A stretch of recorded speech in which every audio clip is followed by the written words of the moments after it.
Robert E. Lee, wasn't he the leader of the Confederate Army, and didn't he own slaves? What connection could he possibly have to one of the nation's leading institutions of higher learning? Robert E. Lee has become a controversial figure in recent years, as people debate his racial motivations and argue whether he should be called a hero or a traitor. But things weren't much different after the Civil War, when the recently unemployed veteran was one of countless Southerners who had to ask the question, what next? And that is when a small Virginia institution named Washington College saw an opportunity and elected the former general as their president, even though he had no idea. Lee seemed like an unusual choice for a college president, his only experience being a 3-year superintendency at West Point 1 decade prior, a position which he had tried to get transferred from on the first day. He was also worn out and had little connection to the town of Lexington. And he was party to a legal dispute over treason that could become quite distracting if Federals reopened the case.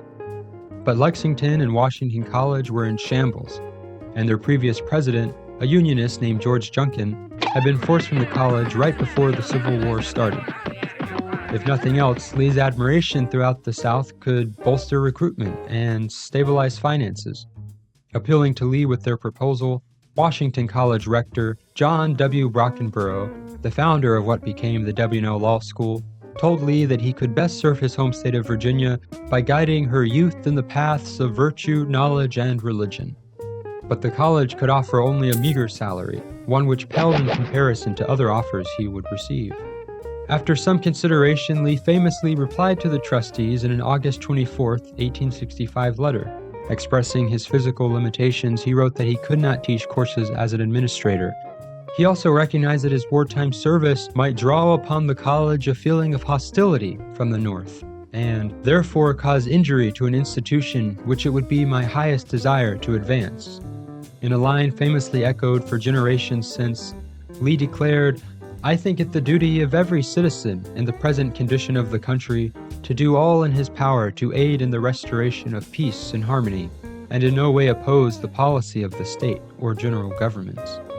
Though he had his reservations, he agreed to accept the office should the trustees still desire, and so with much celebration they invited him to Lexington and planned a great inaugural ceremony. But Lee hoped for a simpler process, quietly riding into Lexington on his beloved horse Traveler on September 18th, and reciting the oath of office in a second-story classroom on October 2nd. Lee's presidency had officially begun, initiating an era of innovation and expansion that would abruptly end when he died 5 years later. To learn more about Lee's educational innovations and how Northerners viewed him, check out our website and follow us on social media.